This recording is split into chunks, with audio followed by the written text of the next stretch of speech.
There are good days and hard days for me, even now. Don't let the hard days win. This is more to Feyre on page 239 of A Court of Mist and Fury. Hi guys! Welcome back to the Massive Encyclopedia. I'm Cat. And I'm Rev. And we are your hosts through the world of Sarah J. Maas. This is the podcast where we are building a full cross-series encyclopedia of characters, world building, Easter eggs, and all the connections that SJM has been hiding in plain sight. Before I let you get into the chapter summary, remember how Posty gave me this? Mm-hmm. This beautiful bedazzled book. If you hear the girls freaking out and hear the doorbell go off, it's because Allison is bringing me the whole rest of the series, the other 4 books. I can't wait to see it. I can't wait. It's going to be, because I have mine, boop, right up here. Yeah, you have yours right there. Yeah. Okay, so let's do the chapter summary for chapters 22 through 28. So we go back to the human lands. The Illyrians and Feyre go to the Archeron house to see if they can use the Archeron house as a meeting point for the Fae and the Six Queens. After some convincing from Feyre and Elaine, Nesta finally agrees. We learn that Elaine is engaged to a lord named Grayson, whose father hates the Fae, and she wears an iron ring on her finger. Feyre continues her training with Rhys and is attacked by the ACOTAR. She lashes out with her powers using talons again, and she winnows for the first time. We learned that Hybern is building an army like Rhys feared, and Feyre starts stepping into her own. We also see Azriel, the spy master, in action, but it's through Rhys's mind rather than Feyre's perspective. And the chapter ends with Amren revealing that the necklace/amulet that she gave her in the last chapter chunk wasn't magic at all. Rev, why don't you get us into the focus questions for this week? Yeah, let's start out with the plot development that we see happening over this big chapter chunk. Just right at the beginning, page 252, Feyre talks about having to watch her sisters grow old.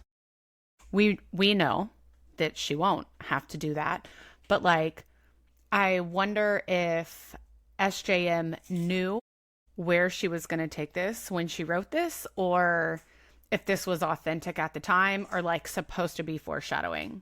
I feel like she had to have known, because we see so many little breadcrumbs for Cassian and Nesta in this chapter chunk that you're almost already watching the two of them specifically.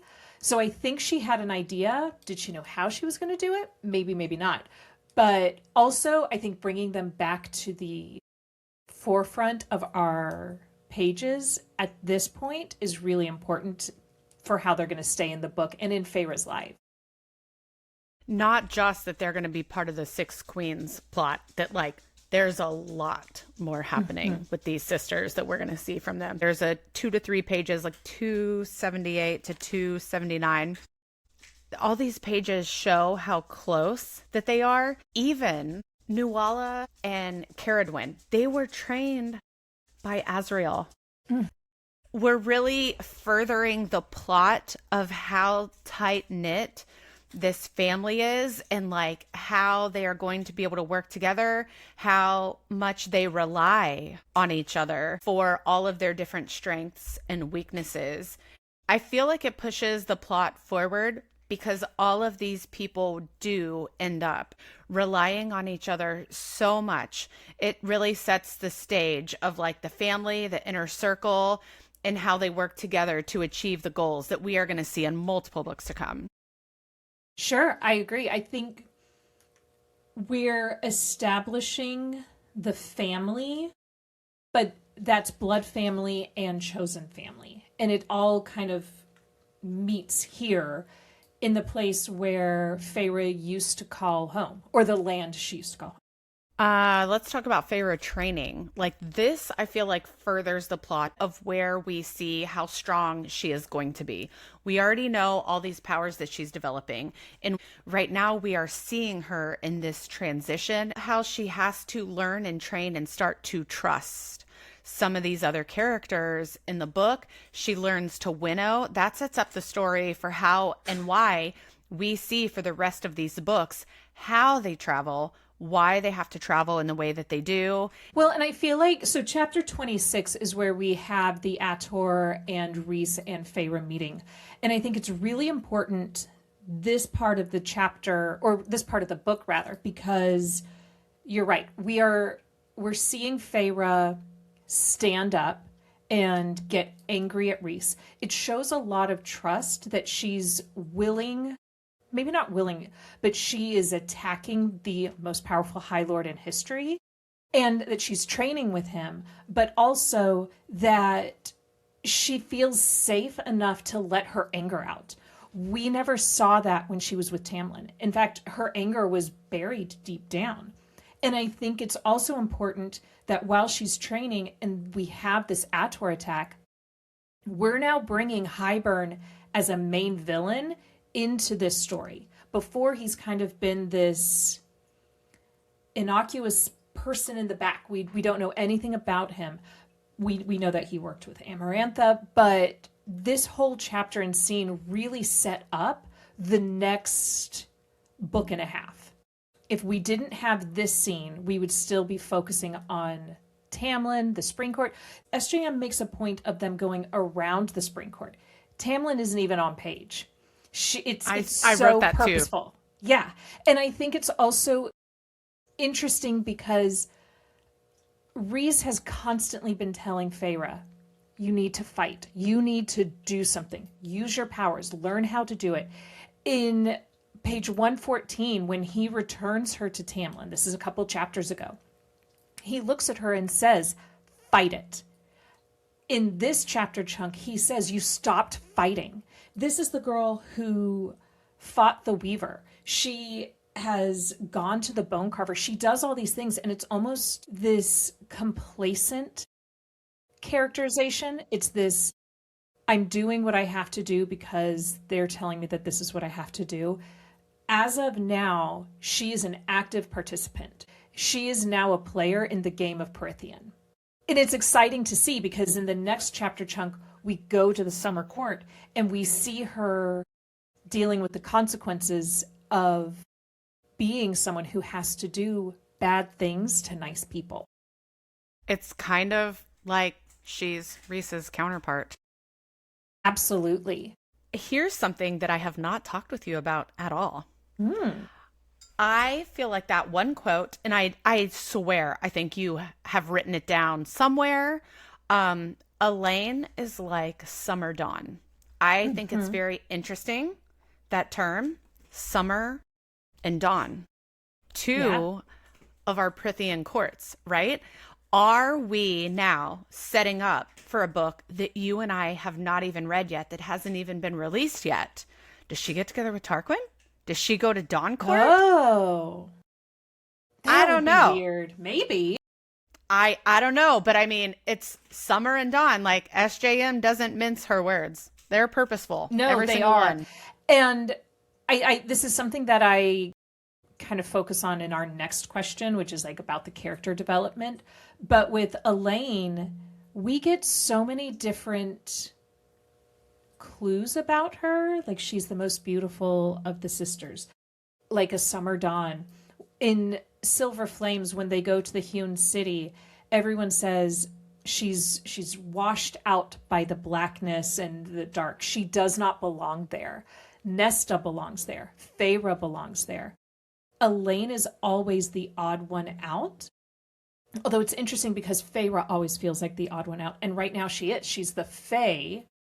But also there's a line when Elaine or Feyre says that Elaine can get anything she wants with a couple of smiles.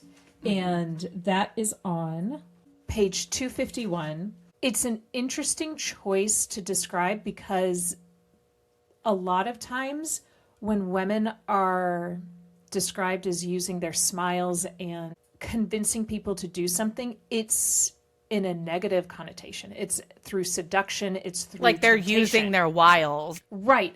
And the way Feyre describes it is people just want to do whatever she wants.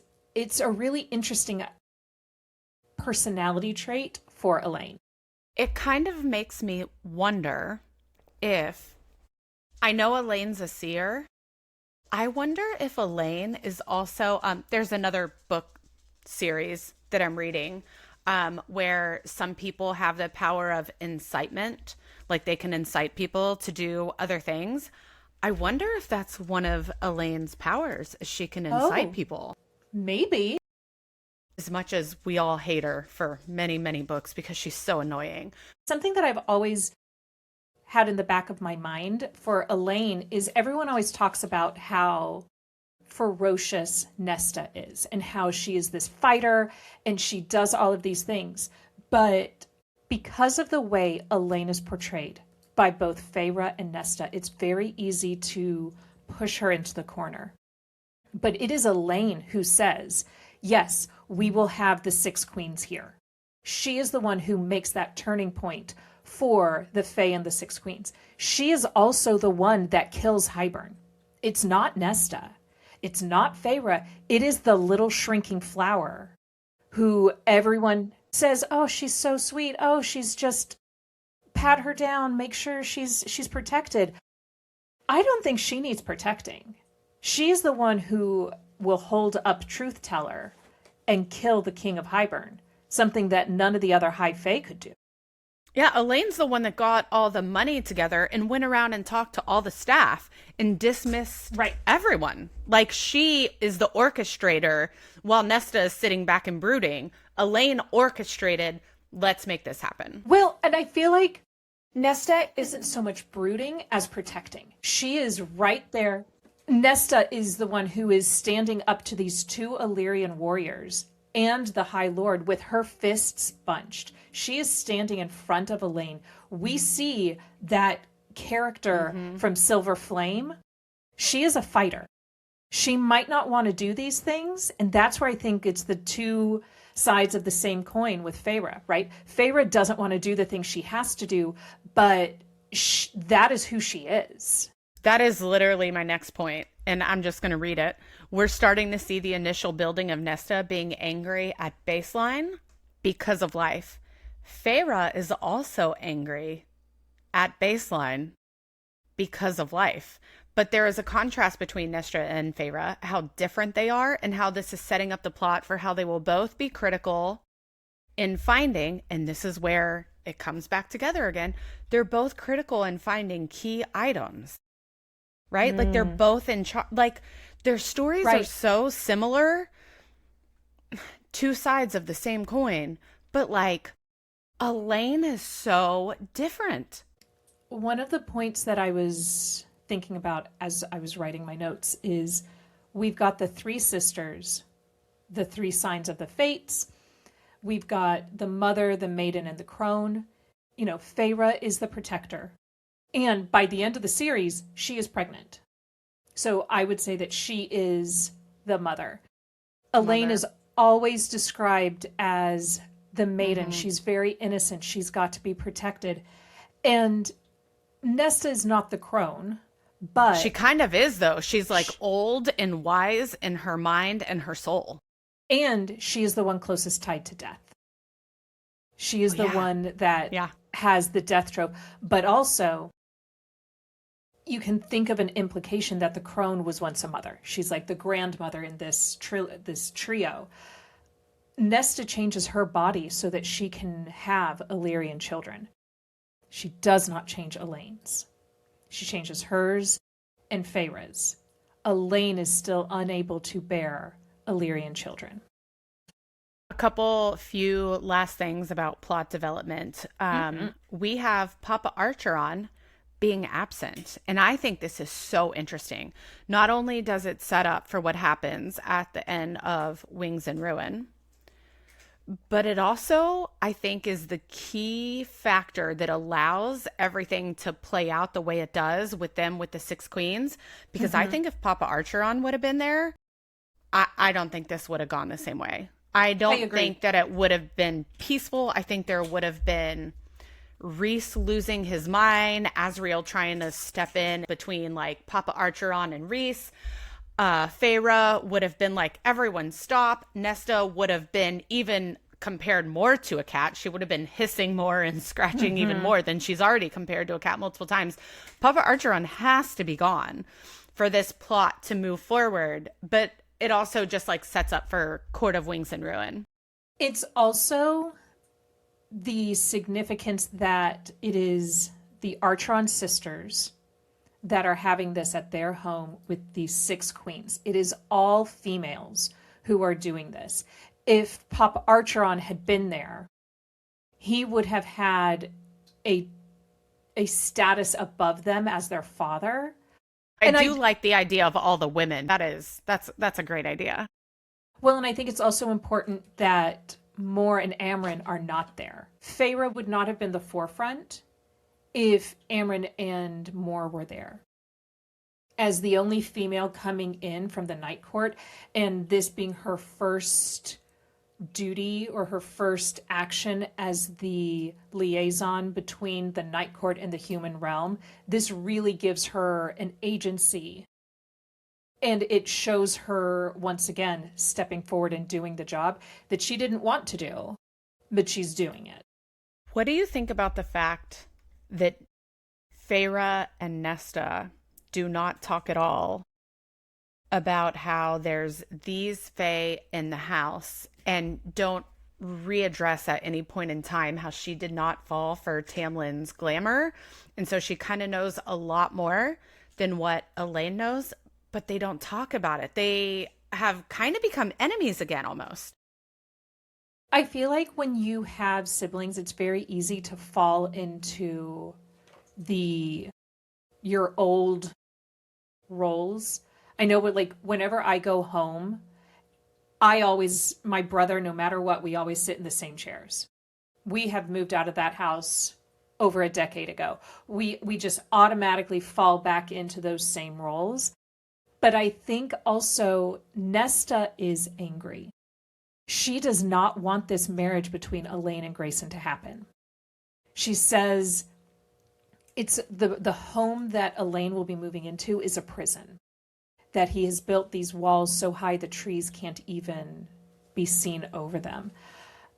I think Nesta has this idea of what she wants, but she is powerless to make it so. And that powerlessness is almost as breaking as it is for Feyre. So I have so many notes about so many of the things that you just said. I'm really quick going to address one. How you said you and your brother always sit in the same chairs and you guys haven't lived there forever. What I think is really interesting, Nesta not falling for the glamour. Nesta did not make a bedroom for Feyre. Papa Archeron, Elaine, nobody made a bedroom for Feyre in this house, even though the story is she was supposed to just be visiting the aunt and then potentially she's going to come back.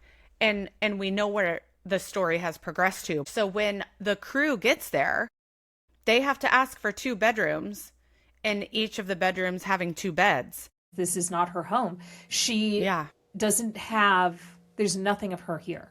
This was never her home.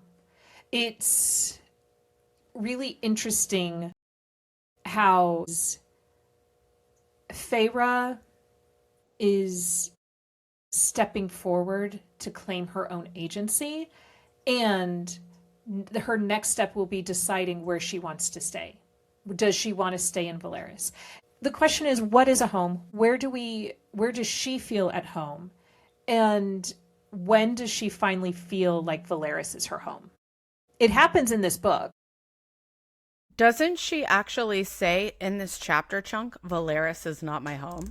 She does. Yeah.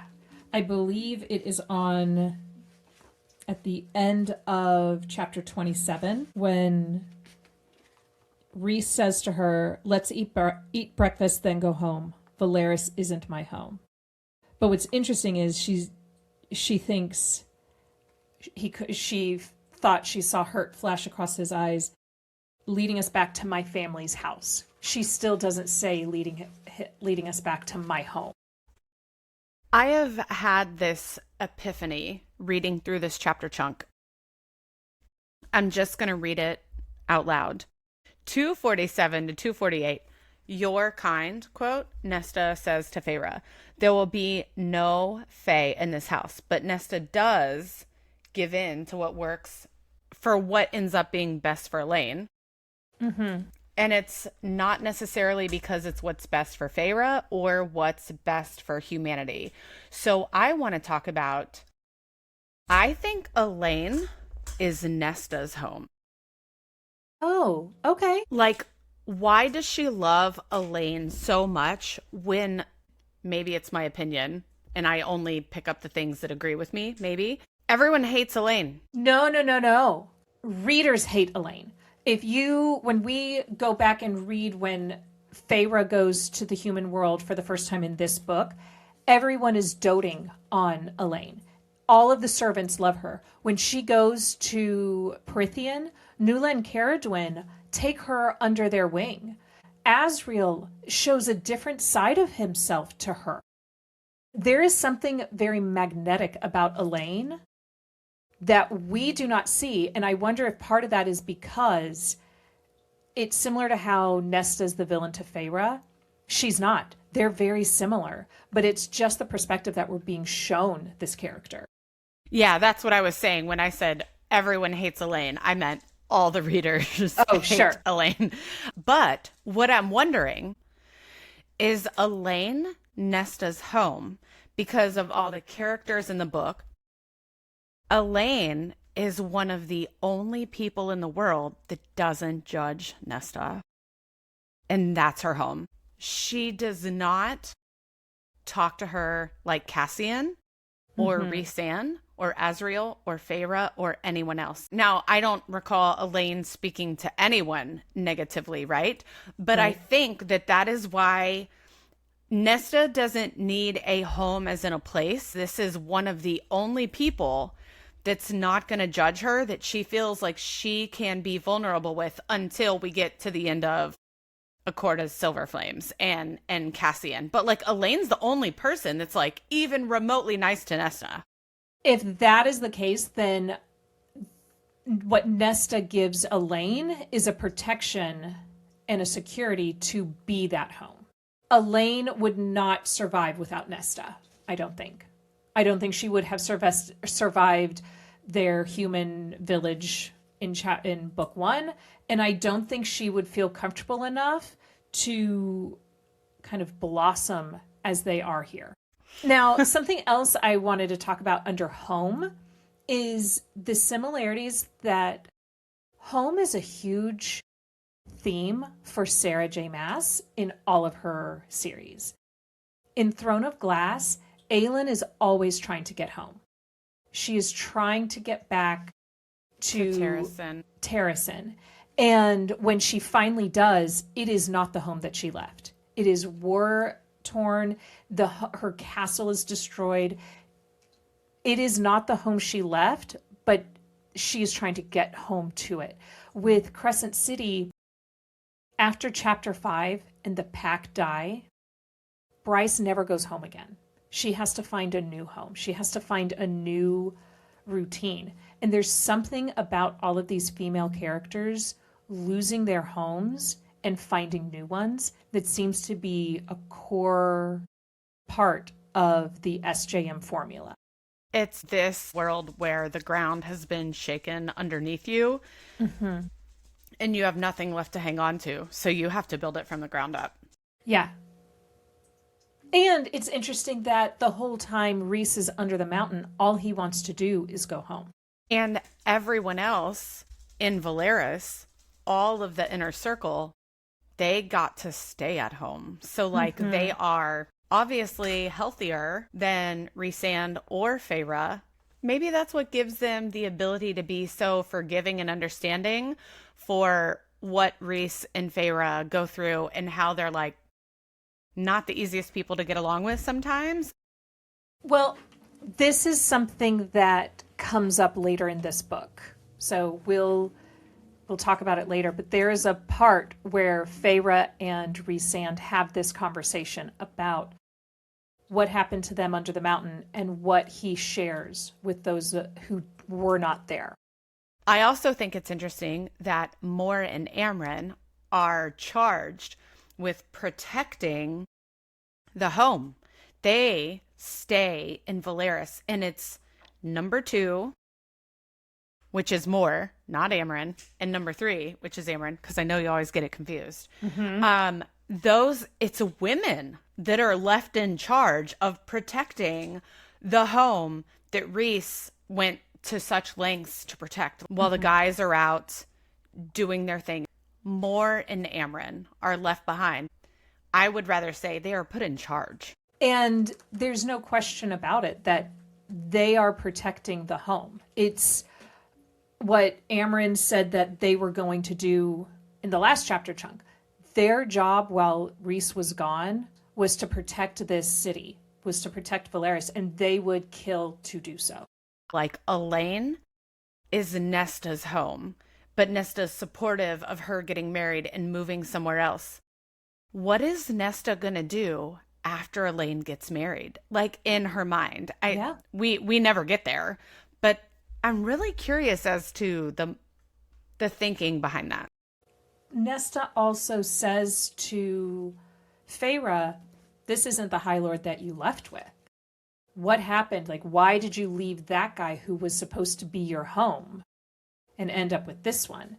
She very much cares about her sisters, but maybe she just sees herself as removed from romance or removed from anything because she's always had to be, she's just so angry. You cannot find happiness when you are this angry.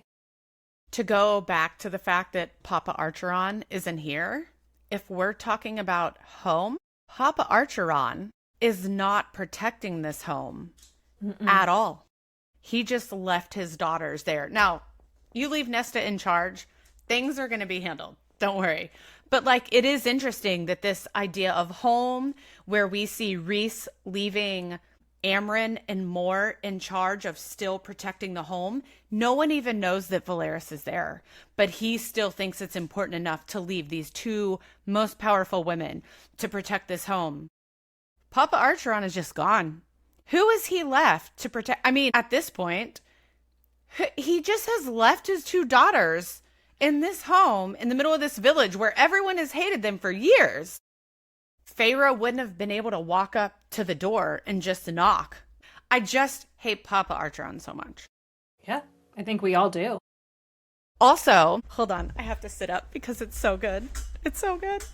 Is Feyre wearing a cloak when she walks up to the door and has her ears covered? Is she? I didn't look up specifically to see if it said. Yeah, she said she's wearing a hood. Yes! Yes! I think she's wearing a cloak! And I've been so excited to say this to you for like days and days and days. And it's concealing her identity. Like, we've already talked about how the importance of cloaks and identity. Yes. Well played. I've been so excited. It's been so hard to not say this to you for like over a week. It's been so hard. I didn't even think about it. What else do you have to say about home? My biggest chunk was about the character development that we see in this chapter chunk. Mine was too. So let's dive in. Do you want to start or do you want me to start?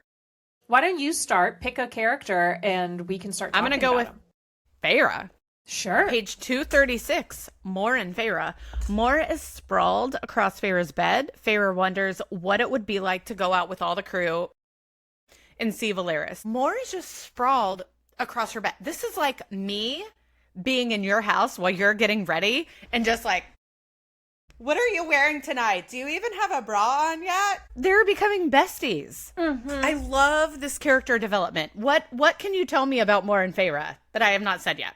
We find out in this chapter chunk that when her power came into play, she was auctioned off essentially to the highest bidder. Prized mare. Yes, to be bought in the Hewn City. And this, we learn later that she loses her V card, because I don't think you can say what on YouTube. I know what that means. To Cassian as a way to ruin herself. And she goes through something very traumatic. And that's where we get our cold open of there are good days and hard days for me even now. Don't let the hard days win. But what we see is she's excited to be friends with Feyre. She actively tries to not let the hard days win. We always see this. And with SJM is very particular about her verbiage. We've said this for months now. It's not don't let the bad days win. It's don't let the hard days win. When you are going through depression, it's not bad. It's hard. When you're moving from something that's traumatic, it's not a bad day. It's a hard day. And she is actively trying every day to say, I choose to have a good day. I am excited that there's another female here. I'm excited. I wonder if with her power of the truth, if she knows Feyre is Rhys's mate before he tells her. And that is why she is so excited to see Feyre, because she knows she's going to be family.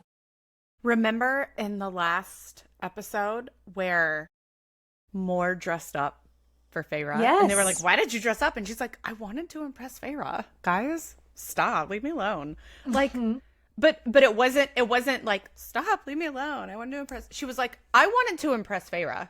What are you guys doing?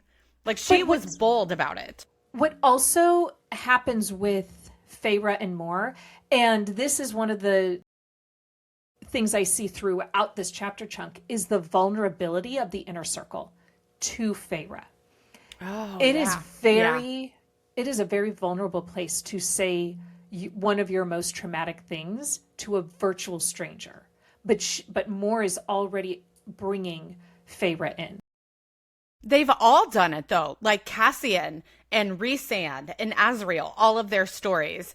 And they've all just been like, this is the really terrible thing that happened to me when I was a kid, and I still have problems with it today. So guess what? You can have your problems, Feyre. But also, so we have this Moore and Feyre interaction.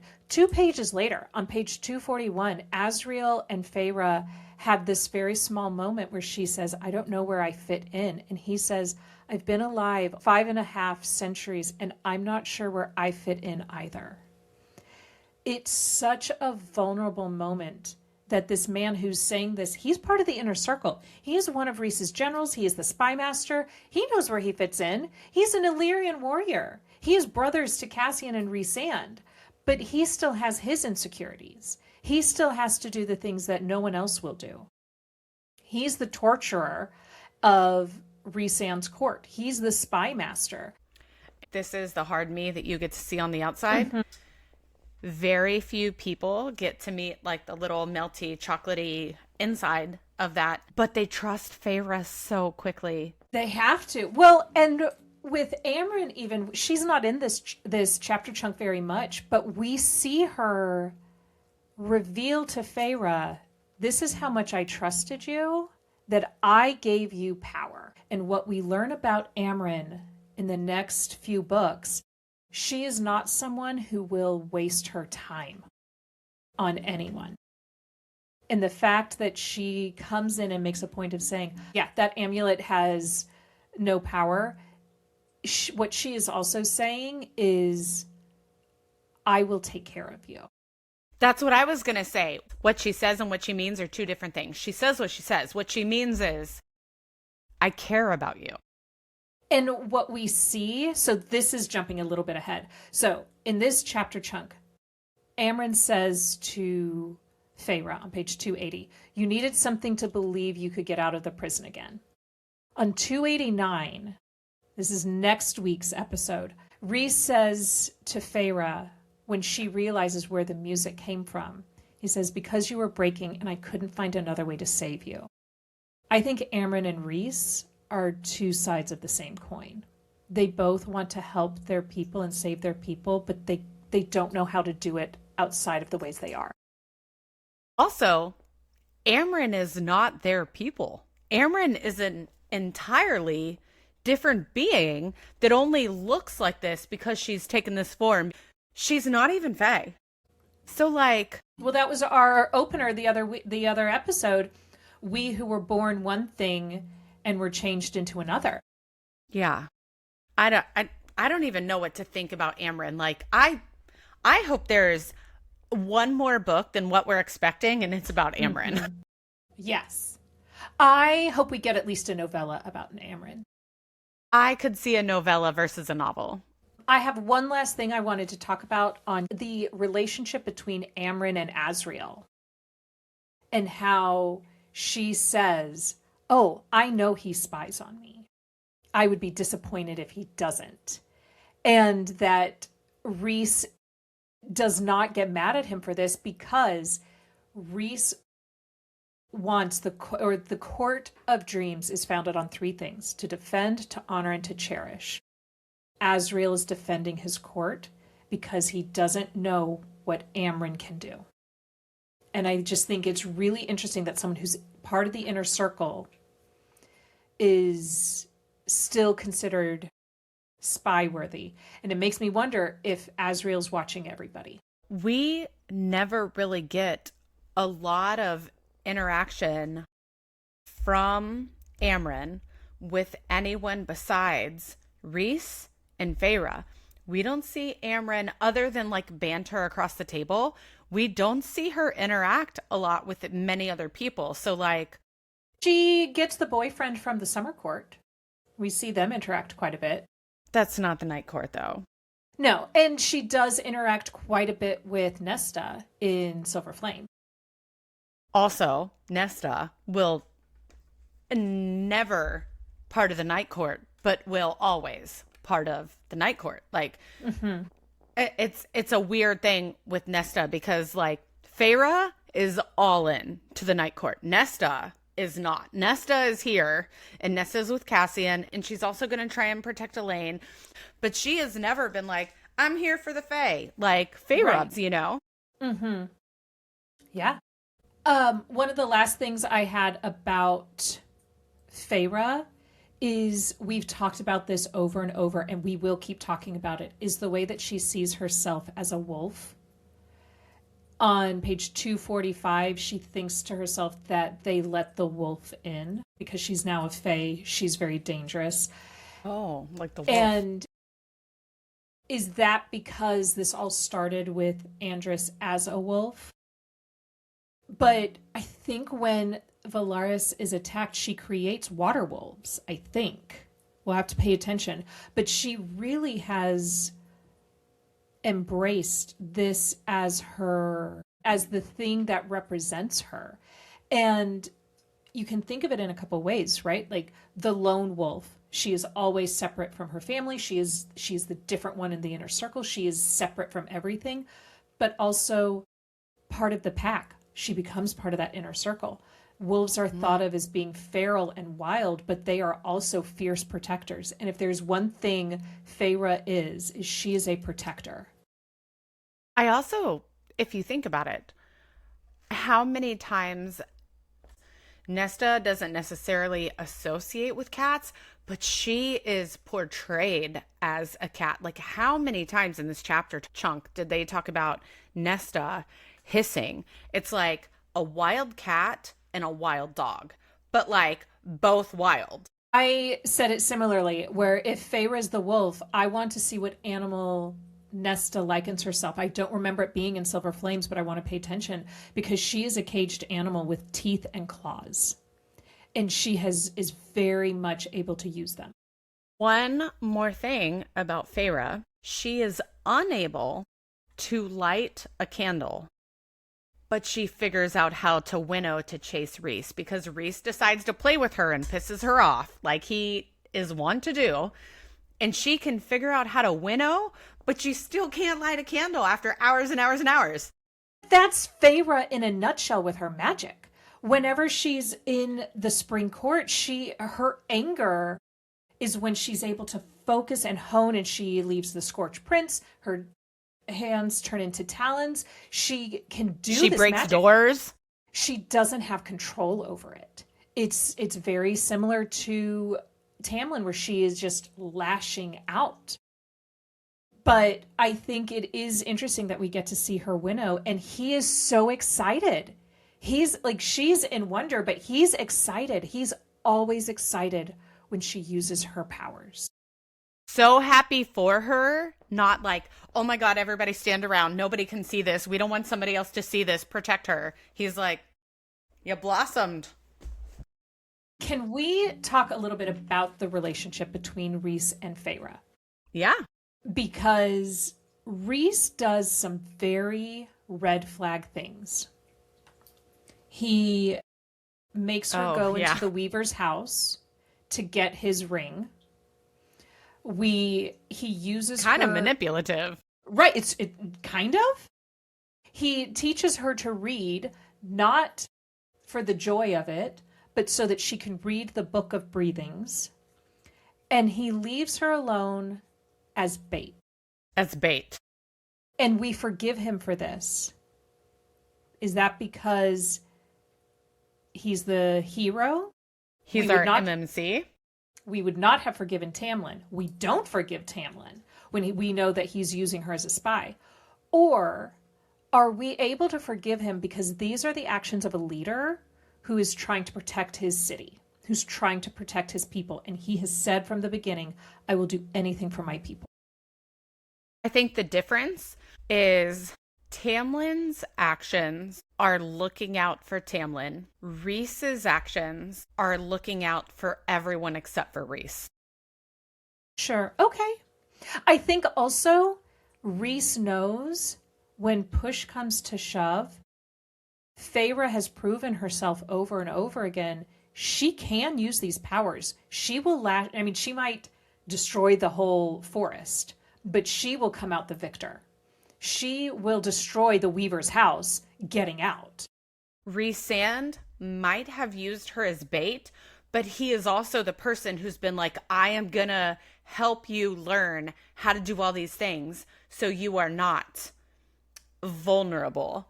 The difference between Rhysand and Tamlin would not train Feyre. Rhysand is actually saying, become stronger. Let me help you figure out how to navigate this world of magic.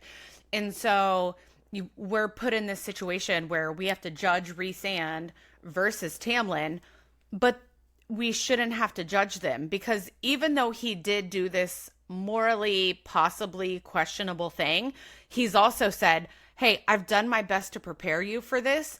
Whereas Tamlin has been like dampening Feyre's powers. He's forbidding her to learn. So there's a huge difference between Rhysand and Tamlin in that way. And like you have said repeatedly, they have a bond that Rhys can feel everything. He knows the minute the ACOTAR touches her and is there in an instant, and the power of night, like his night powers, are holding the ACOTAR down. Like, this is what changes her from being a pawn to being a player, is she realizes she can't just sit this out. But I think this is also where we see her not forgive Rhys, but see him in a different light. I think she's now seeing him as High Lord and willing to do not great things for the sake of his people and for the sake of Prythian. Because they learned so much from that ACOTAR when Asriel interrogates him. This is also like a critical plot choice by SJM because Feyre is bait. I'm pretty sure in the future, as do multiple other characters in SJM's universe. So what we see is somebody teaching someone to be stronger, knowing that in the future you may have to be bait. So we have to make you strong so you can be the important person, whether that means defending everyone, whether that means fighting, whether that means being bait, whether it means going on recon missions, all of these things. And at some point in time, somebody's going to come after you. And it could be planned. It might not be planned. And I think that's kind of like what you were saying. Yeah, I mean, I think this chapter chunk is where we see Feyre change. She starts putting herself out there as the one who she's the only one who can go and get the Book of Breathings from the Summer Court. We see later on, I think it's in book 3, when Elaine is kidnapped, she's the one who goes into the camp and saves her sister. She has changed, and I think it's because she sees what Rhys is doing and she sees the bigger picture. It's not just about her, it's about everybody else. It's kind of like she didn't get a choice in being the provider for her family. She didn't get a choice in being turned into Fae, and she doesn't get a choice about becoming a target of Amarantha or Highburn or anyone else. You don't get a choice. You know what I'm going to do?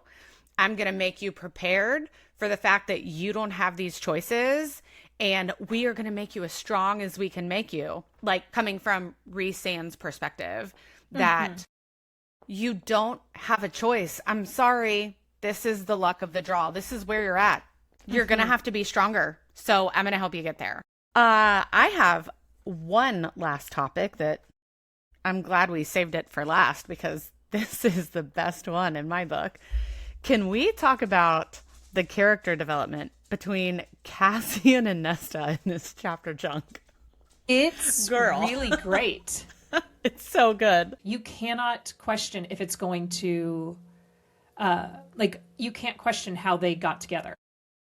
I just want to side quest this so hard because there's 1,000 things I want to say, but I will, for this episode, say right from the get-go, when you first hear of the first interaction between Cassian and Nesta to the last interaction between Cassian and Nesta, it is always him poking her and her being literally like a cat and just hissing at him. And it's so apparent that he is just him, Cassian self, ha ha ha ha ha. But also, he's a little bit not. But he's different with her than he is with anyone else we see him. It's so obvious how much there is him poking her and poking her and poking her and poking her. It's so blatant. And I think, as much as I hate to say it, I think you can see those smaller breadcrumbs for Azriel and Elaine. I know, but does it end up getting there? We will hopefully find out in October. It's something I didn't want to bring up here because I'm I still can't make sense of it. But there is definitely this one part where there's something that happened that obviously the author wrote to make the reader think, is there a connection here? But then it just, we don't ever see it happen. Is this long game? I hope it's not, because we don't all know. You know who I want Azriel to end up with. But I don't know. Maybe something happens in another book that changes my mind. We'll see. I've said what I said, and I still stand by what I say. I think that's all I have. Do you want to go for mentionables? Sure. Elaine has her ring, which is a diamond and pearl ring with an iron band. We have the Illyrians being described as being born hearing the song of the wind, as opposed to what Rhys says on page 275, that shadow singers speak the language of shadow and wind and stone. I just think it's interesting that they both have wind. We have their father is in Neva, so we're getting a little bit more of the mental map of the continent. And On 275, the ACOTAR says that I received word from the king. That's where you were. I don't know how he knew. I got the order and flew to the wall as fast as I could. How does Hybern know where Rhys and Feyre are? Is it because of the cauldron? Is there a spy in the night court? What is happening? Dude, can I just interrupt you real quick? Yeah. I have been thinking about that so much since I looked over our Google Doc. And I have been like, how does he know? How did he know? Why was the ACOTAR there? How did the ACOTAR know what he knew? How did he know to pounce on Feyre? It's not even in the Fey lands. It's in the human lands. Is there a human spy? I don't have an answer. I don't have a solution. I just wanted to emphasize how much I agreed with this point with you that like, where, how, why, who?